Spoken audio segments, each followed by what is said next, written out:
When the world was wild. 2 million years ago, Earth was a completely different place. There were no cities, no roads, no signs of civilization. Nature ruled absolutely, in all its wild and untamed glory. In that distant time, in what we now know as South America, there existed a vast region covered by lush tropical forests. Giant trees reached impossible heights, their canopies forming a green ceiling that blocked most of the sunlight. The air was hot and humid, loaded with the scent of thousands of unknown flowers and the constant sound of ancient creatures.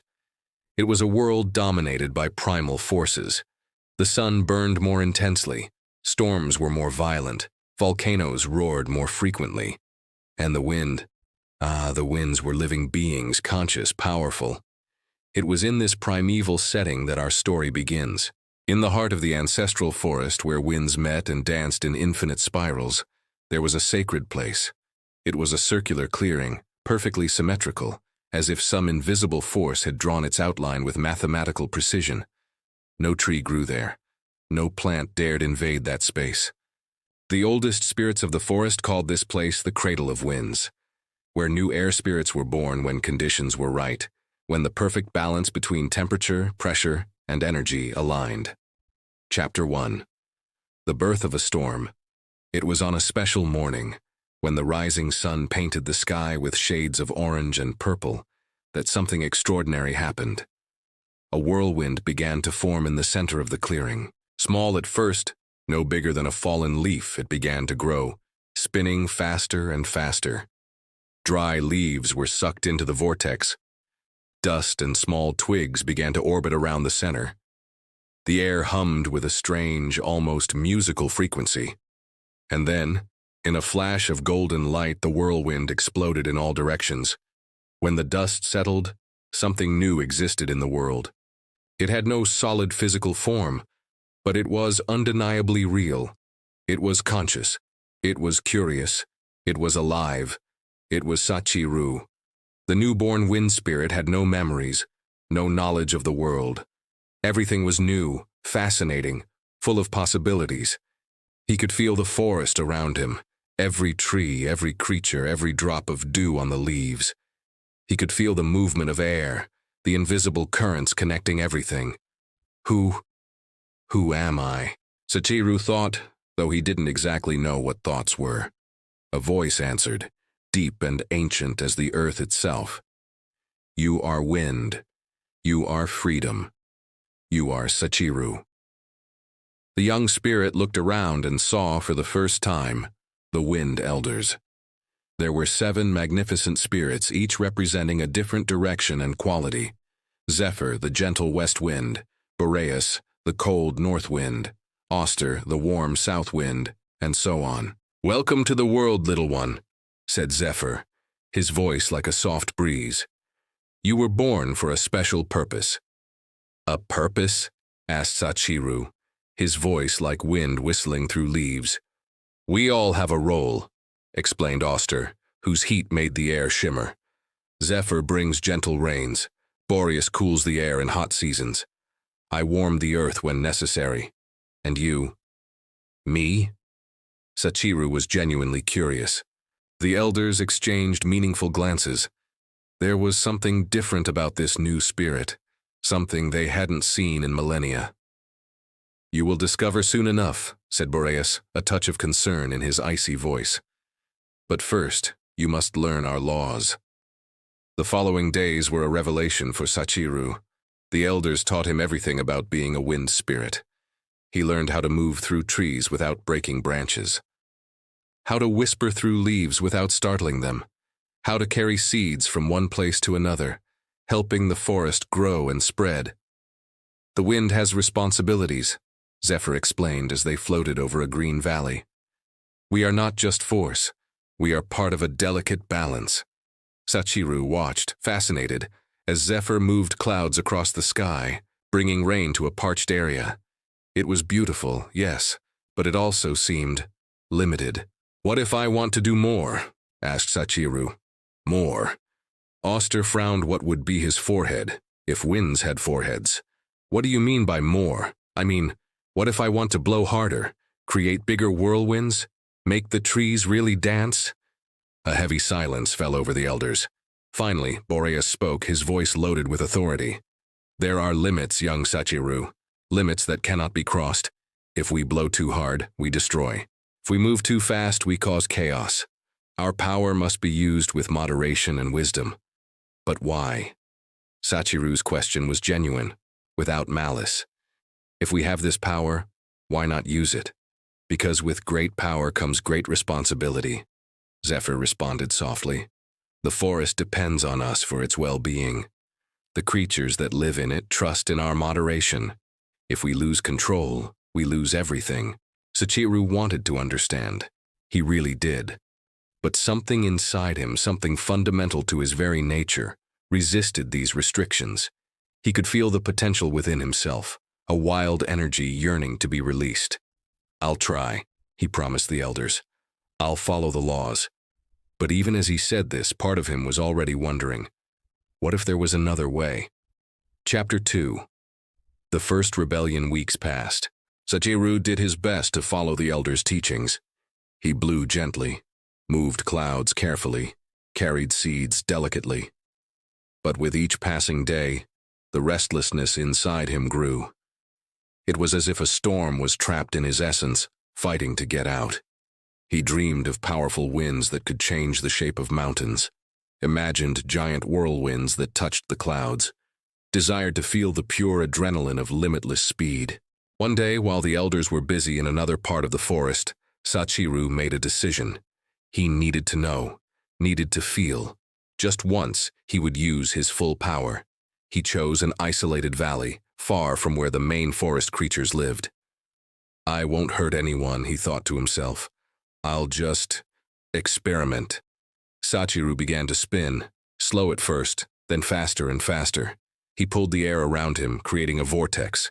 The sensation was intoxicating, liberating. It was as if, for the first time since his birth, he was being truly himself. The whirlwind grew. Leaves were ripped from trees. Branches began to bend. The dry ground was sucked upward, creating a column of dust that rose to the clouds. This, shouted Saci'ru in ecstasy. This is what I am. But then, something went wrong. The whirlwind got too big, too fast. It was beyond his control. Entire trees were being uprooted. Rocks the size of enormous creatures were being thrown through the air. The entire valley was being destroyed.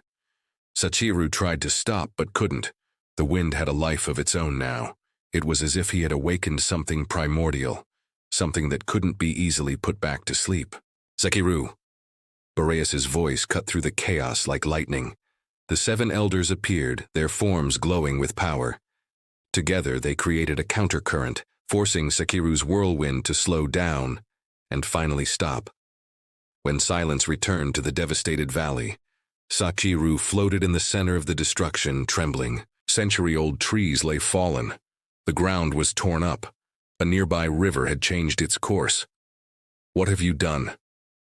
Zephyr's voice was full of sadness, not anger. I just wanted to feel, Saci'ru murmured, looking at the devastation around him. I wanted to know what it was like to use my real power. And now you know, said Auster dryly. You see why there are laws, why there are limits. Boreas floated until he was face to face with Saci'ru. You almost destroyed this entire valley. If there had been creatures here, they would be dead. If this had happened closer to the main forest, hundreds of innocent beings would have suffered. I didn't mean to. Intention doesn't matter when the result is destruction, Boreas interrupted. You violated our most sacred laws. You must be punished. Chapter 3. The Exile. The punishment was harsh but fair, according to the elders. Saci'ru would be exiled to the Drylands, an arid region on the far east of the forest where no wind spirit liked to go. There he would be forced to blow gently, bringing precious moisture from the distant ocean to the few beings that lived in that desolate place. You will learn the value of moderation, said Zephyr as they traveled to the place of exile.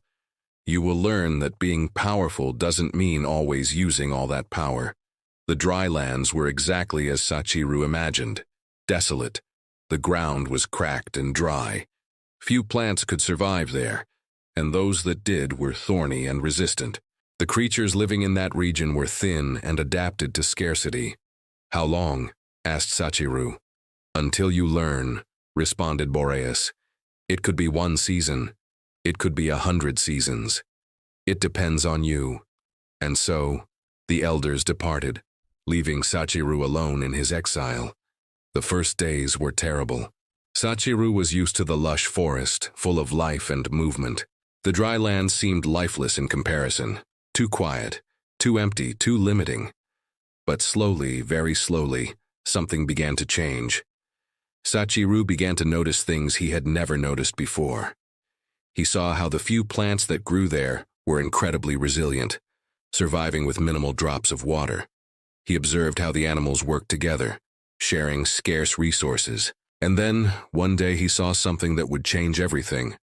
A family of small, furry creatures was trying to reach a water source at the bottom of a deep ravine. They were young, too weak to make the dangerous descent. Saci'ru watched as they tried repeatedly, always failing, always in danger. Without thinking, he acted. But this time, it was different. Instead of creating a violent whirlwind, he blew with surgical precision. A small and controlled jet of air that picked up fallen leaves and carried them to the water, where they absorbed the precious liquid. Then, gently, he brought these water-soaked leaves back to the creatures. It wasn't powerful, it wasn't dramatic, but it saved lives. The creatures drank eagerly, looking around as if trying to understand where this blessing had come from. Saci'ru watched from afar, and something warm and unknown bloomed in his chest. It was gratitude. It was purpose. It was meaning. Chapter 4. The lesson learned weeks turned into months in the Drylands. Saci'ru continued his quiet work, bringing moisture from the ocean, moving occasional clouds to areas that needed them most, helping life persist in that hostile environment. He discovered there was a different satisfaction in this kind of work. It was subtle, yes, but profound. Each drop of water delivered, each seed carried to a more hospitable location, each small adjustment he made to make life easier for the inhabitants of the Drylands. It all mattered. One day, while Saci'ru rested atop a dune, Zephyr appeared. "You have learned," said the elder gently. "I can see it in how you move now. With purpose, with care." "I was a fool," admitted Saci'ru. "I thought power meant maximum force, that freedom meant absence of restrictions. And now I understand that true power lies in control. True freedom lies in choosing how to use our strength." Saci'ru paused, looking at the Drylands he had learned to love. "But I still have a question. Speak. Why was I born so different? Why do I have this wild energy inside me, if it's something I must constantly repress?" Zephyr smiled, something rare for such a serious elder. "Because, my young friend, you were not born to be like us. You were born for something different." "I don't understand." "Come. The other elders are waiting. It's time for you to know your true purpose." Chapter 5. The True Purpose. Saci'ru followed Zephyr back to the Cradle of Winds where all 7 elders were gathered. The air was charged with ancient energy, and Saci'ru could feel that something important was about to be revealed. "Saci'ru," began Boreas, his voice echoing with authority, "you have wondered why you were born different, why you have this rebellious energy that other spirits don't possess." "Yes," Saci'ru answered honestly. "It's because you have a unique role to play in the balance of the world," continued Auster. "We, the elders, maintain the regular balance. We blow the seasons, we move the waters, we maintain order. But sometimes," Zephyr intervened, "the world needs change, needs controlled disruption, needs someone who can shake things up, break old patterns, open the way for the new." Saci'ru was beginning to understand. "And that's where I come in?" "Exactly," confirmed Boreas. "You are the wind of change, the spirit of renewal. When forests become stagnant, you shake them. When rivers need new courses, You guide them. When the very earth needs to be reshaped, you are the force that makes it happen. But, Saci'ru hesitated, I almost destroyed that valley. How can that be my purpose? Because you hadn't yet learned control, explained Zephyr. Your power without wisdom is destruction, but your power with wisdom, that is transformation. The elders stepped back, revealing something in the center of the clearing that Saci'ru hadn't seen before. It was a kind of map, but not a physical map. It was an energy map, showing the flows of power around the world. See here. Oster pointed to a region. This forest has been unchanged for 1,000 years. The old trees dominate, not letting light through for new growth. Is it healthy? No. Is it natural? No. It needs change. And here Boreas indicated another area. This river has flowed the same course for so long that it has created 6 swamps on both sides. The creatures suffer. The land rots. It needs a new course. And here, and here, and here, Zephyr continued, pointing to dozens of locations. The world is always changing, always evolving. But sometimes, it needs a push. It needs you. Saci'ru looked at the map with new understanding. So my rebellious energy, my wild force, it's not a flaw. No, all the elders said in unison. It's your gift, your reason for existing. But Boreas raised an airy claw in warning. You must use this gift wisely, not to destroy randomly, but to transform purposefully. Every change you create must have a reason. Every force you exert must have a goal. You went to the Drylands not as punishment, Zephyr revealed gently, but as training. We needed you to learn subtlety before giving you your true power. My true power. The elders looked at each other, then nodded together. They formed a circle around Saci'ru and began to chant. It was an ancient melody, perhaps the oldest that existed. The air around Saci'ru began to glow. We, the 7 wind elders, recognize Saci'ru as the 8th, the wind of change, the breath of transformation. May he carry his responsibility with wisdom. May he use his power with purpose. May he be forever rebel with cause. Pure energy flowed through Saci'ru. It wasn't just force. It was understanding. He could feel the patterns of the world now, could see where change was needed, could understand how to apply his force the right way, at the right time, for the right reason. He was no longer just a young and reckless wind. He was Saci'ru, the rebel wind, guardian of necessary change. Chapter 6. The first test. It didn't take long for Saci'ru to receive his first real challenge. The elders took him to an ancient forest in the heart of the continent. At first glance, it seemed like paradise. Huge trees, lush vegetation, seemingly full of life. But Saci'ru, with his newly sharpened senses, could see the truth. The forest was dying from within. The ancient trees were so dominant that nothing new could grow. Their roots absorbed all the water. Their canopies blocked all the light. On the forest floor, practically nothing lived. What do you see? Asked Boreas. Stagnation, Saci'ru responded. Superficial beauty hiding internal decay. And what is the solution? Saci'ru studied the problem. In the past, he would have simply created a tornado and knocked down half the trees. But now he understood that effective change required precision. I need to selectively take down some ancient trees, he concluded. Not many, just enough to create clearings where light can reach the ground, where new plants can grow, where life can renew itself. And how will you do this without destroying everything?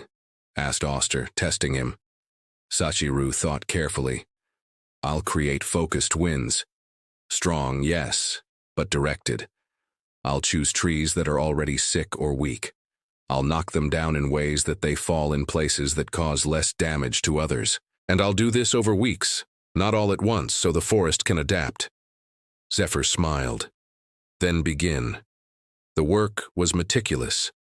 Saci'ru spent days studying each tree, identifying those that needed to go. He observed light patterns, calculated where new plants would have the best chance to grow. When he finally acted, it was with surgical precision. A focused wind here, a directed gust there. Each tree fell exactly where he planned. And where they fell, they created not destruction, but opportunity. Their dead wood would become nutrients. Their falls created perfect spaces for new growth. It took a month, but when Saci'ru finished, the forest was transformed. Still majestic, still ancient, but now with vibrant clearings where young sprouts were already beginning to emerge. Creatures that hadn't been seen there in decades began to return, attracted by the new diversity of life. "You have done well," said Boreas, and there was genuine pride in his voice. "You used your strength with wisdom, created change without causing unnecessary destruction." Saci'ru looked at his work with satisfaction. This was different from the adrenaline he had felt creating that destructive whirlwind. This was better, deeper, more lasting. He had found his purpose. Chapter 7. The Balance of Nature. In the months and years that followed, Saci'ru traveled throughout the continent, bringing change where it was needed. He learned to read nature's signs, to understand when to intervene and when to let things follow their natural course. There was an art to it, he discovered. Too much change, too fast, was as bad as no change at all. The secret was in finding the perfect balance. In one place, he redirected a river that had become so slow and meandering that it created sickly swamps. With careful gusts during rainy seasons, he gradually shaped a new course that was more direct, healthier both for the river and for the land around it. In another, he helped disperse seeds of plants that had been locally extinct due to climate changes. Carrying them from distant regions where they still thrived, he reintroduced diversity to impoverished ecosystems. Sometimes his work was dramatic, breaking ice storms that threatened to freeze entire forests, or dispersing toxic clouds from volcanoes before they could poison fertile valleys. Other times it was subtle, a light push to help a baby bird make its first flight, or a gentle breeze to carry the scent of flowers and attract pollinators. But always it was purposeful. Every action had a reason. Every intervention had a clear goal to improve, not just change. Saci'ru also learned when not to act. There were times when he saw suffering and wanted to intervene, but the elders held him back. "Some suffering is natural," Zephyr explained. "Some difficulty is necessary for growth. If we protect everyone from all adversity, they never develop strength, never learn resilience." It was a difficult lesson, but important. Saci'ru learned to distinguish between natural suffering that strengthened and unnecessary destruction that only harmed. Chapter 8. The Great Challenge. Then came the day that would test everything Saci'ru had learned. The elders summoned him urgently. Something was wrong in the heart of the world, a disturbance so great it threatened the balance of the entire continent. "A volcano dormant for 1,000 years is awakening," Boreas explained, his voice tense. "When it explodes, and it will explode, it will destroy everything within 100 kilometers. Thousands of creatures will die. Entire ecosystems will be annihilated." "We cannot stop a volcanic eruption," Auster added. "It's too much force, even for us. But perhaps we can direct it," Saci'ru completed, understanding. "Guide the force, not stop it." "Exactly," Zephyr nodded. "But it will be dangerous. You'll need to enter the volcano itself, work from within. And if you fail—" "I understand the risks," Saci'ru responded firmly. "But if we don't try, disaster is certain. If we try, there's at least a chance." The elders took him to the volcano. It was immense, a mountain that touched the clouds. Smoke was already escaping from its top. The ground around it trembled with regular tremors. There wouldn't be much time. Saci'ru descended through the center of the volcano, going deeper than any wind had gone before. The heat was intense, even for a spirit. The pressure was overwhelming.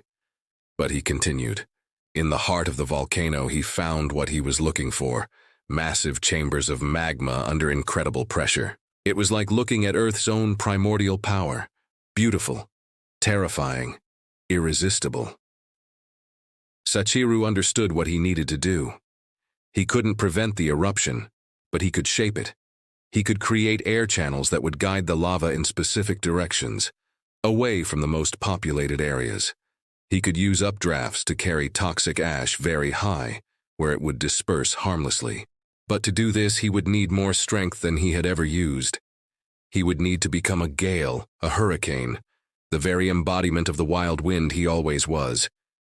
And there was the risk of losing control, of becoming that destructive force again.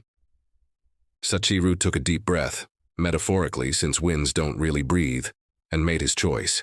He would unleash his full force, but not uncontrollably. Directed, focused, with purpose.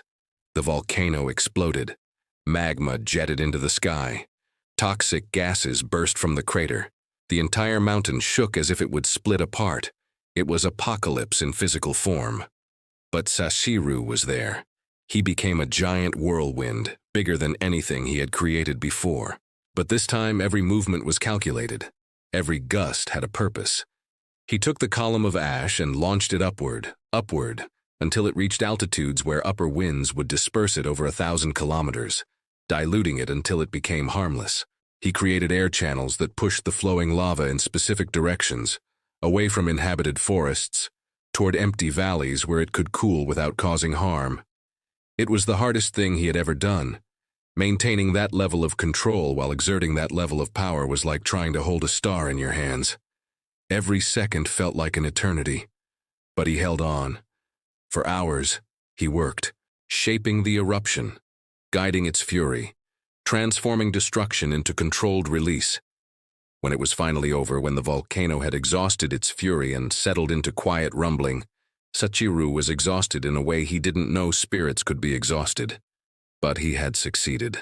The volcano had erupted, yes, but instead of destroying half the continent, it had released its pressure safely.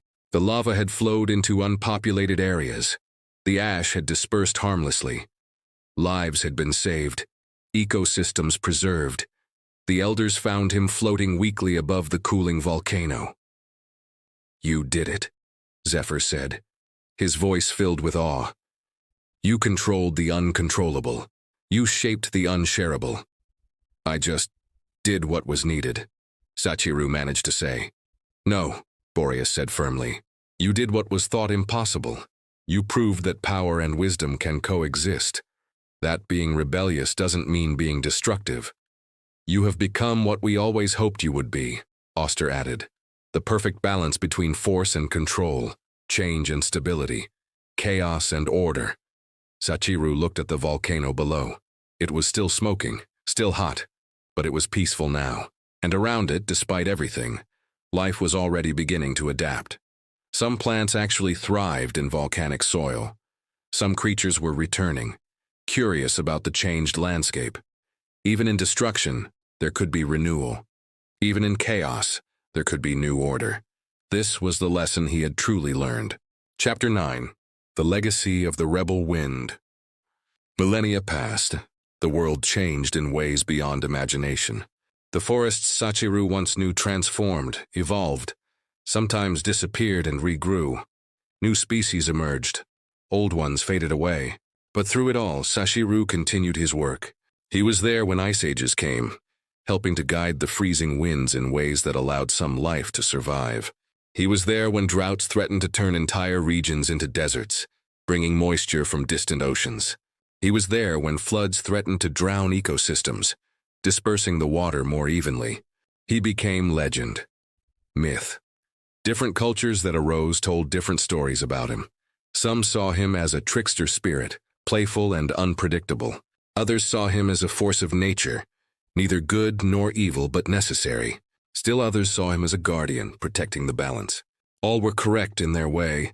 The other elders eventually faded, as even ancient spirits do.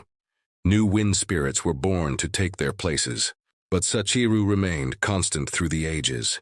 The eternal rebel, the necessary chaos, the controlled storm.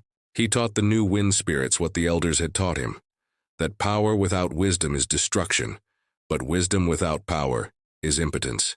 That the key was balance, always balance. And he taught them something else, something he had learned himself, that sometimes the greatest act of rebellion is not to destroy, but to preserve. Not to tear down, but to build up, not to take, but to give. He was Saci'ru, the rebel wind. But his rebellion was not against order. It was against stagnation. Not against stability, but against rigidity. Not against peace, but against the false peace that comes from refusing to change. He was, and always would be, the wind that shakes the leaves to let the light through. The gust that spreads the seeds, the storm that clears the air. He was change itself. And change, he had learned, was the most natural thing in the world. The wind still blows. Even today, if you stand in a forest or on a mountain or beside the ocean, you might feel it. A sudden gust of wind that seems to come from nowhere. A playful breeze that tosses your hair. A powerful blast that takes your breath away for just a moment. That might be Saci'ru, still working, still shaping, still bringing the change that nature needs to thrive. He doesn't need recognition, doesn't want worship, he simply does what he was born to do. He is the rebel wind, the spirit of necessary change, the force that refuses to let the world grow stagnant. And as long as there are forests to grow, rivers to flow, and life to evolve, he will be there. Blowing through the world, forever wild, forever free, forever purposeful. This is his story, his truth, his legacy. The end. And so the story of Saci'ru continues, not in words, but in every wind that blows. Feel it on your face. Hear it in the trees. Know that somewhere, the rebel wind is still at work, still shaping the world, still refusing to let things stay the same when change is needed. The wind remembers, the wind endures, the wind rebels, always,